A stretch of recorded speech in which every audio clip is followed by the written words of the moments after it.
നാലുപാടും സംഘർഷത്തിന് തീ കൊളുത്തിയതോടെ അന്താരാഷ്ട്ര സമൂഹത്തിൽ നിന്നാണ് ഇപ്പോൾ ഇസ്രായേൽ കൂടുതൽ ഒറ്റപ്പെടുന്നത്. ഇസ്രായേലിന്റെ സമാനതകളില്ലാത്ത ക്രൂരതകൾക്കും ഭീകരതകൾക്കും മേൽ ലോകം മുഖം തിരിച്ചു തുടങ്ങിക്കഴിഞ്ഞു. ഇനി ആരും ഇസ്രായേലിനെ കേൾക്കാൻ തയ്യാറാകുന്നില്ല എന്നതാണ് നിലവിലെ അവസ്ഥ.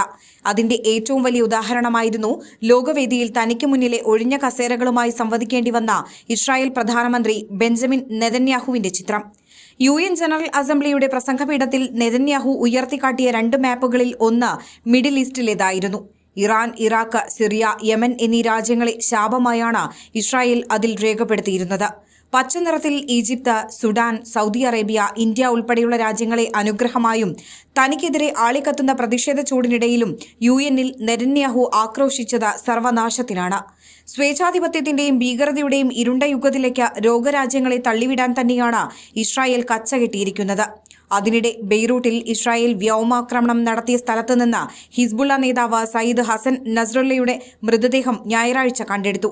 മൃതദേഹം കണ്ടെടുത്തതായി മെഡിക്കൽ സുരക്ഷാ വൃത്തങ്ങൾ അറിയിച്ചതായി വാർത്താ ഏജൻസിയായ റോയിട്ടേഴ്സിനോട് റിപ്പോർട്ട് ചെയ്തു. നസ്രല്ലയുടെ മരണം ശനിയാഴ്ച ഹിസ്ബുള്ള സ്ഥിരീകരിച്ചിരുന്നു. ഹിസ്ബുള്ളയുടെ പ്രസ്താവനയിൽ അദ്ദേഹം എങ്ങനെ കൊല്ലപ്പെട്ടുവെന്നോ ശവസംസ്കാരം എപ്പോൾ നടത്തുമെന്നോ പറയുന്നില്ല. അദ്ദേഹത്തിന്റെ ശരീരത്തിൽ നേരിട്ടുള്ള മുറിവുകളില്ലെന്നും സ്ഫോടനത്തിന്റെ ശക്തിയിൽ നിന്നുള്ള ആഘാതമാണ് മരണകാരണമെന്ന് തെളിഞ്ഞതായും മെഡിക്കൽ സുരക്ഷാ വൃത്തങ്ങൾ അറിയിച്ചതായി റോയിട്ടേഴ്സിനോട് റിപ്പോർട്ട് ചെയ്തു. ഞായറാഴ്ച യമനിലെ ഹൂതി കേന്ദ്രങ്ങൾക്കു നേരെ ഇസ്രായേൽ വ്യോമസേന ആക്രമണം നടത്തി. തങ്ങളുടെ ആക്രമണങ്ങളിൽ യമനിലെ പവർ പ്ലാന്റിനും എണ്ണ ഇറക്കുമതി ചെയ്യുന്ന കടൽ തുറമുഖത്തിനും നേരെയുള്ള ആക്രമണങ്ങളും ഉൾപ്പെടുന്നുവെന്ന് ഇസ്രായേൽ സൈന്യം പ്രസ്താവനയിൽ പറഞ്ഞതായി റോയിട്ടേഴ്സ് റിപ്പോർട്ട് ചെയ്തു. റോയിട്ടേഴ്സ് റിപ്പോർട്ട് പ്രകാരം യമനിലെ ഹൊദൈദ തുറമുഖത്ത് വ്യോമാക്രമണം ആരംഭിച്ചതായി നേരത്തെ വൃത്തങ്ങൾ അറിയിച്ചിരുന്നു.